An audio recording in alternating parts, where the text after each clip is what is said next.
Hello and welcome back to the channel. I have something a little bit different for you today. As you can see, it's kind of ridiculous, but whatever.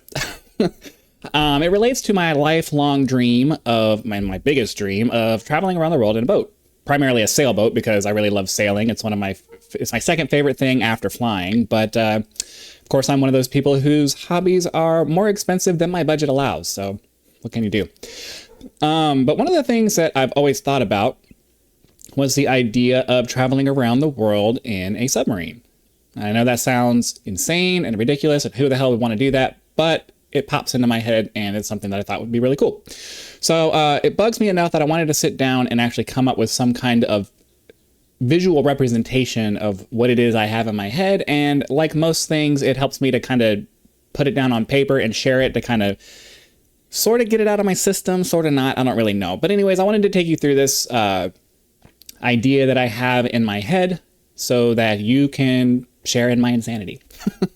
So there are several disclaimers I need to go through before I start this, primarily because of the accident that happened with the sub that went to go visit the Titanic. There's going to be a lot of people, if they come across this video, that are going to put comments down saying, you're stupid, you're insane, don't you learn your lesson from the things that happen? Yes, I learned my lesson from the things that happen. I have no intention of even pursuing this.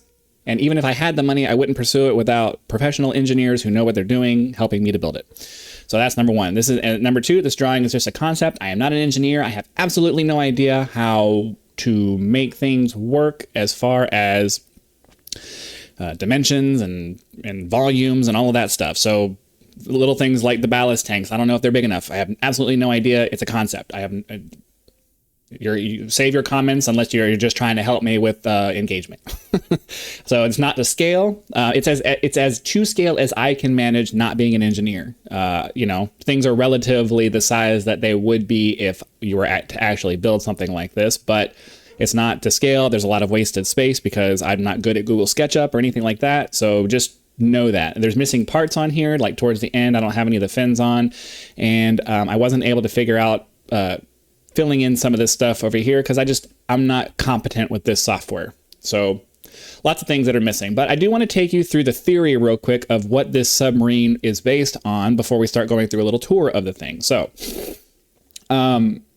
according to references that I didn't bother to write down and look up, every 10 meters of depth is about an atmosphere of pressure, and an atmosphere of pressure is 14.6 psi.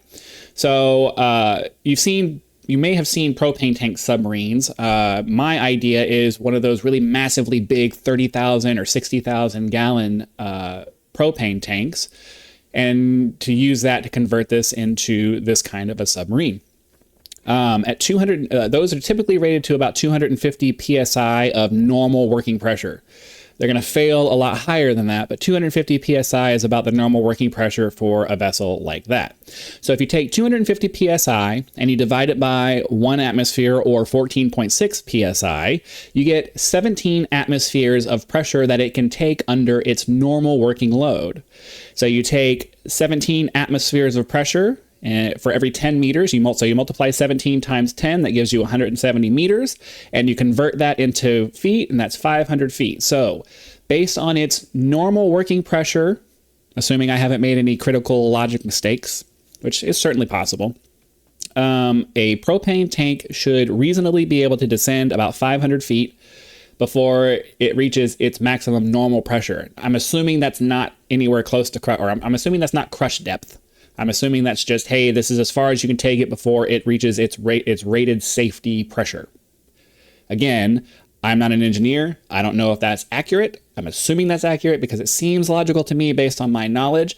And I have absolutely no idea whether a pressure vessel is designed to hold something in will also hold something out. Don't know if it works that way. I haven't been able to find any information on the internet that tells me otherwise, but that's my thoughts.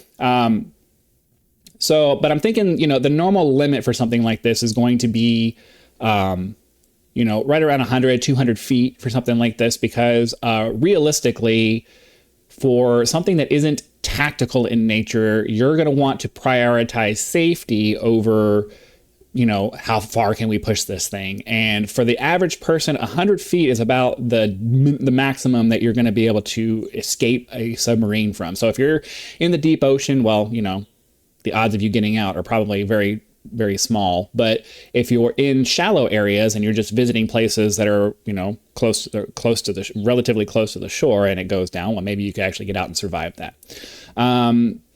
One of the things I'm not sure about is how much, like one of the big reasons why I think about a submarine is, one of the big reasons is just avoiding the wave action. Because like when you're out in the water, there's a lot of wavy, rolly, all that kind of stuff.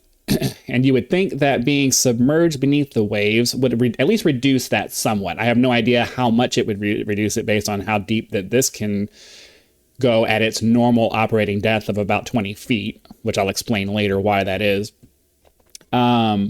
But I know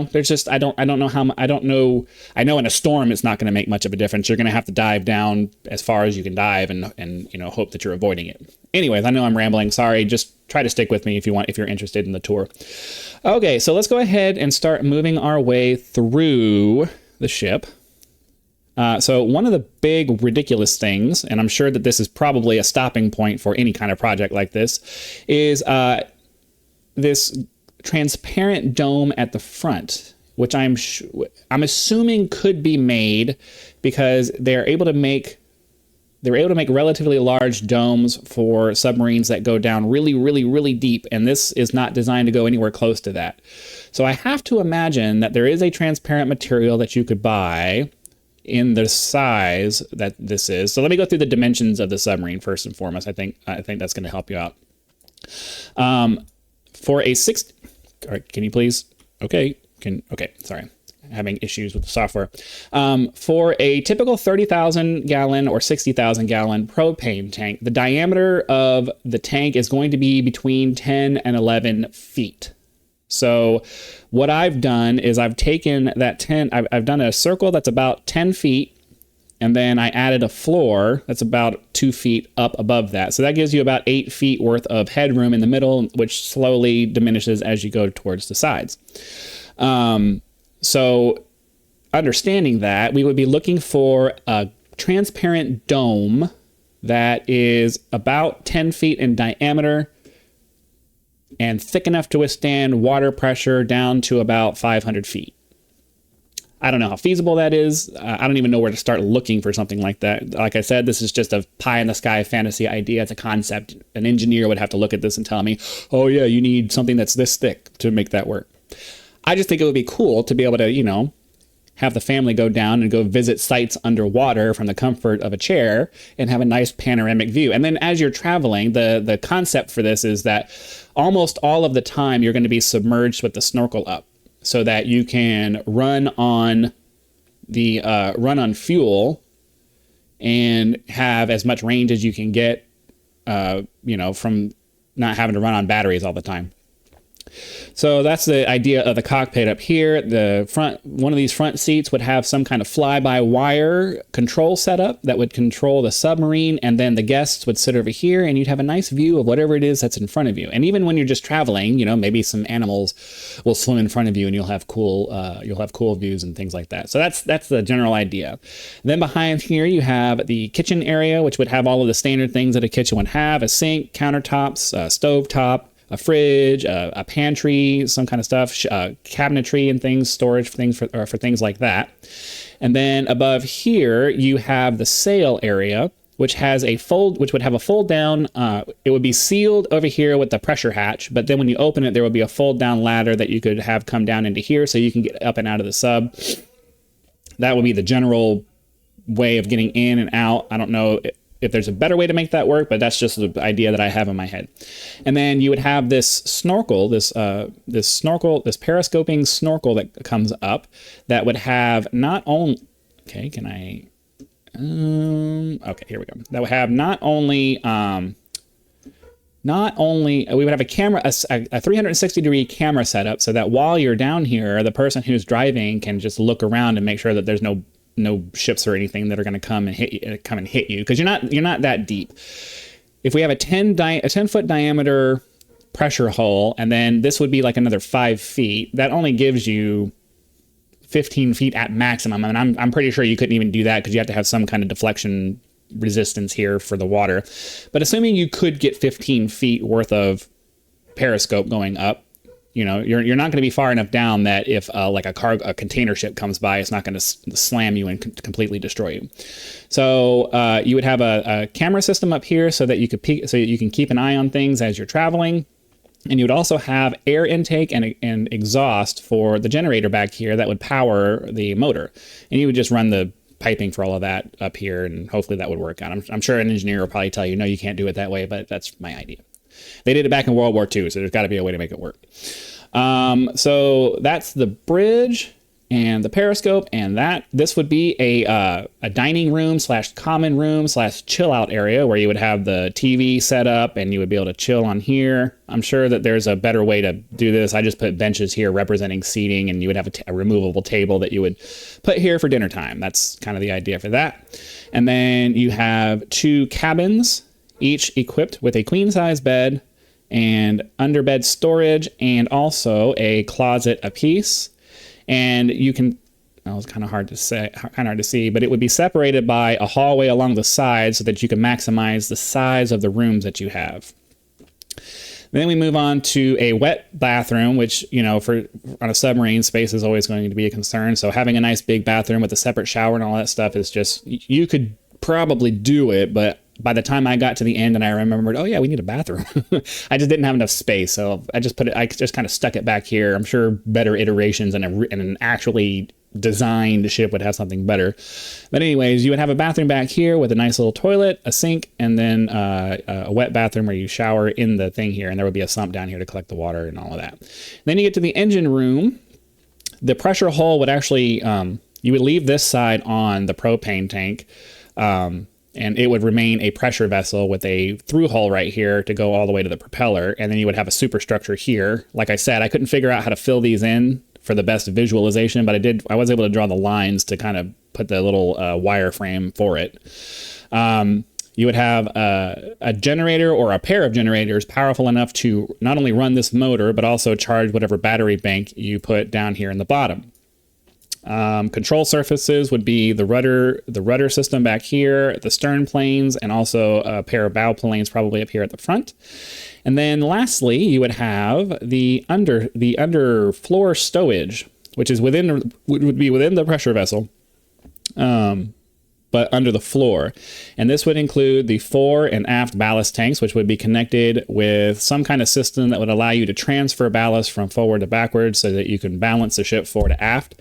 And then I would imagine you would probably need some kind of either split in the middle here so you can transfer water from left to right, or probably just have separate tanks at the furthest edges to maximize the leverage of the water as it, you know, balances the boat. But as I said, I'm not super great with this software, so I did the best I could trying to come up with some kind of representation of what's going on here. Obviously, you would need some kind of water desalination system. There would be a lot of storage down here. There would be a battery bank set up down here to run the electric motor when you're submerged. And I'm assuming that for something big enough to move something this heavy underwater, you would need the kind of power that comes from an AC motor. DC motors, from my understanding, are generally only reasonable once you get up to a certain amount of power, and then they start switching to AC. I don't know if that's because DC is just because AC is available off the grid and that's just easier, but I would imagine you would probably go with an AC motor, which would allow you to put your batteries wherever you want and then convert that to AC, and then that uses much thinner wiring to get over to the motor. So let me go through my notes here real quick to make sure I didn't miss anything. I don't think I did, but yeah. So we got the electric motor, 4.5 ballast tanks, battery bank, water filtration, various store. Yeah. Okay. And then the other thing I thought was maybe for a design like this for added safety, you could have a flat bottom drop weight or set of drop weights here at the bottom, so that if you got yourself into an emergency where maybe there was some damage and the ballast tanks can't be cleared, the system is designed so that even with the ballast tanks full, the pressure vessel itself is positively buoyant without the drop weights. So that could be a safety feature, and those could be, so you can make those mechanical in nature, so that if you have a power outage or something like that, you just pull a lever or something like that, the weight drops and the sub just kind of floats up to the surface. That's kind of the ideal. So yeah, you know, I don't really know what else to say about this design other than the reasons for it are, number one, I think it's a cool idea. Yeah, it's probably stupid, but I think it's a cool idea. Number two, it allows you to travel in a way that I hope, I can't verify, but I hope would allow you to avoid a lot of the uncomfortableness of being out in the ocean with the waves moving around and all that stuff. I don't know if 20 feet is deep enough to make any kind of a difference. I'm assuming that it is, since you're not directly on the surface, but I don't know. And then number three, I think the biggest reason why it kind of popped in my head as something that would be kind of cool is avoiding pirates. There's places that you go where you have to, you know, either avoid traveling through that area, or you have to be terrified for your life because you're traveling through an area where pirates might come and hijack you. Well, if you're traveling under the ocean and you basically, all you have is just this little periscope sticking out, number one, if their radar picks you up, it's only going to pick it up as like a little stick. And number two, if they do pick you up and they come to try to find you, all you have to do is just dive down and wait till they go away. You know, they're not going to be able to search for you, probably. They're not looking for underwater things. I mean, maybe they are equipped with some kind of sonar that will help them find you, but probably not. They're not going to be thinking about that. But realistically, you avoid the situation entirely because you're not really visible on any kind of detection system. So it's a safety thing that kind of just popped into my head. And also I was thinking, especially if you had like the flat bottom, drop weights on there, even if you didn't, but if you had some kind of flat bottom, you could, when you leave the sub to go on your adventures, have some kind of external access system that allows you to drop the sub to the bottom and let it just sit there, and then nobody knows it's even there. You would have to figure out some way of controlling the sub and having it, you know, come back to the surface. But imagine being able to, instead of having to worry about, you know, thieves coming on your boat or whatever, you get to where you're going. You get I don't know how you would have a dinghy or whatever on here to go ashore. That's another engineering thing you'd have to figure out. But you get on your dinghy, and then you have like a control panel of some kind, and then you flood the tanks and let it sink to the bottom, and then it just sits there and waits for you to come back. How cool would that be? So, you know, just kind of some insane ideas that, you know, probably are insane, but I'm sure there's an engineering way of making something like this work. Whether it's feasible or not is probably no. I mean, I don't even know how much something like this would cost to make. I'm sure definitely over $1 million for something like this. Probably several $1 million, but you know, from stem to stern, it is from stem to stern, it's about 70 feet total with about 55 or 60 feet worth of interior area. You know, most sailboats are going to be are going to be $500,000 already for that. So I don't know. Everybody's going to have their different ideas of what's worth this and what's worth that. This is just a cool idea I had in my head. So I wanted to share it. Hopefully you got a kick out of it. And maybe somebody will see this and be like, "Ooh, yeah, I want to try to build that," and they have the money to do it. So if you do, please be sure to leave it. Please be sure to let me know so I can see it, because I want to see this dream. I think it would be cool to see this dream get turned into a reality. So thanks for watching, guys. Hopefully you enjoyed this video. I know it was kind of long and rambly, but I'm kind of long and rambly sometimes. So thanks for watching. Be sure to come back next time, like, subscribe, do all those cool things, and I will see you later.